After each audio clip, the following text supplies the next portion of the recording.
quando o Valdemar da Costa Neto fala que o eleitorado brasileiro é de extrema-direita, a intenção dele não é tentar trazer algum conceito, por exemplo, do Charles Maurras na França, ou de conceitos de outros autores franceses, ou de autores brasileiros. Não, nada. Ele só está querendo ofender o Ricardo Salles, e é só no intuito de ofender, ponto final. Ele não está falando de um espectro político.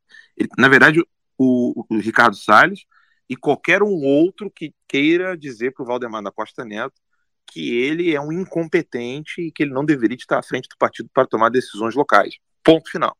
É nisso que se resume as palavras do Valdemar da Costa Neto. Não é uma descrição de fatos, não é uma descrição de crenças políticas, não é uma descrição de um corpo doutrinário de ações políticas, eleitoreiras ou não. Ele só está querendo ofender. Tá?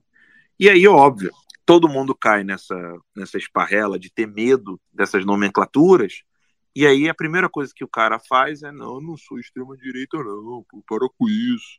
Né? E todo mundo faz isso, então todo mundo corre. Há muito tempo isso aconteceu no Brasil sem a palavra extrema, só a palavra direita já era um palavrão no Brasil. A palavra reacionário, né, da qual o grande Nelson Rodrigues se orgulhava, né? Ele falava: pode me chamar de reacionário, mas era para provocar mesmo, né? O grande Nelson Rodrigues, um homem inteligente. Um movimento político tal como nós temos hoje no Brasil, ele se resume àquelas obras trazidas ou pelo movimento dos liberais, né? Bruno Garchagen, o pessoal do movimento liberal, o Instituto Liberal no Brasil, ou autores trazidos pelo professor Olavo de Carvalho, que antes nunca ninguém nem tinha ouvido falar. Fora isso, o que se tem de movimento não comunista no Brasil, normalmente são movimentos nacionalistas, daí aquele fetiche, né, de idolatrar instituições armadas, como as Forças Armadas, a polícia. Quando eu falo idolatrar, não é o respeito não, tá, gente? Eu tô falando daquele fetiche mesmo. Se o cara tem farda, ele é bonzinho. Ponto final. Não é bem assim, né?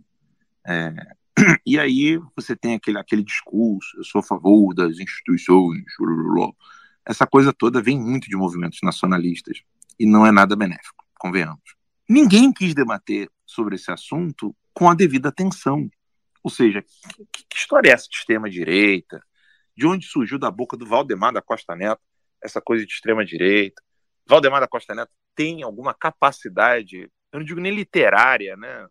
Mas ele tem alguma capacidade moral, né? Porque tem gente que não tem capacidade literária, mas tem capacidade moral, como é o caso do Bolsonaro, por exemplo.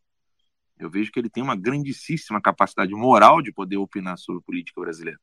Mas o Valdemar da Costa Neto, não é que ele é um cara só iletrado. Ele é um iletrado e vaga. Pelo amor de Deus. O cara é um piloto, né, de marca maior. E ele está ali pautando o debate político de São Paulo. E, óbvio, né, o pessoal querendo ali, sobretudo o pessoal de gabinete, isso é bom dizer, né? Eu sei que o pessoal não gosta quando eu falo isso, mas tem uma galerinha de gabinete que fica brifando, né?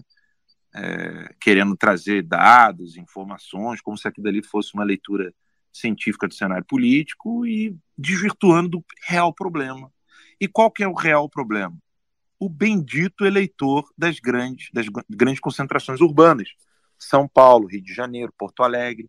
O eleitor do Rio de Janeiro, capital, ele é completamente diferente do eleitor de Rio das Ostras, de Nova Friburgo, de Itaperuna. O eleitor da cidade de São Paulo, capital, ele é totalmente diferente do eleitor de Santos, que é diferente do eleitor de Barretos, de Araraquara e por aí vai.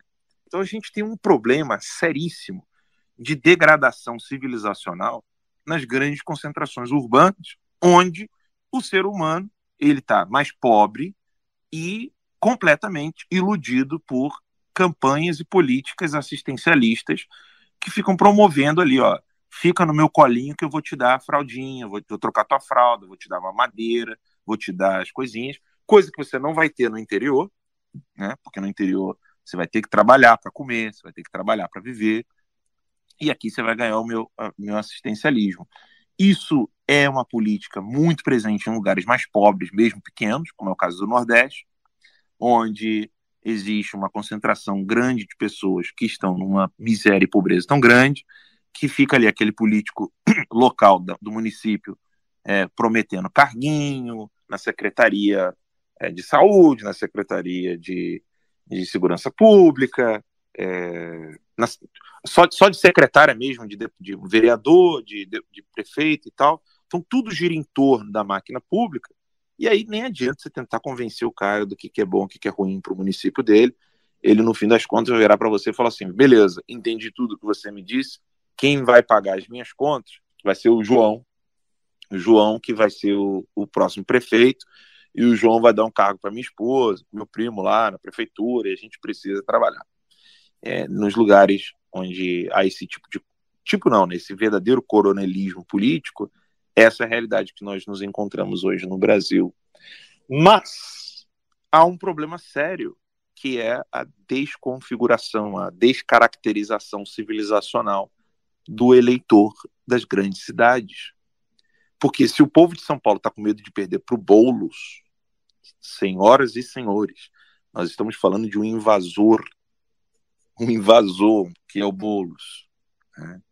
Se a direita precisa ter articulações para conseguir ter voto de um grupo de pessoas de uma determinada cidade que elegeria um invasor, não importa quem vocês vão colocar lá.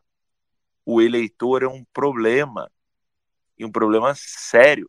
Mas não é o eleitor militante que está ali trabalhando para o PSOL do Boulos, que está trabalhando na Cracolândia. Não.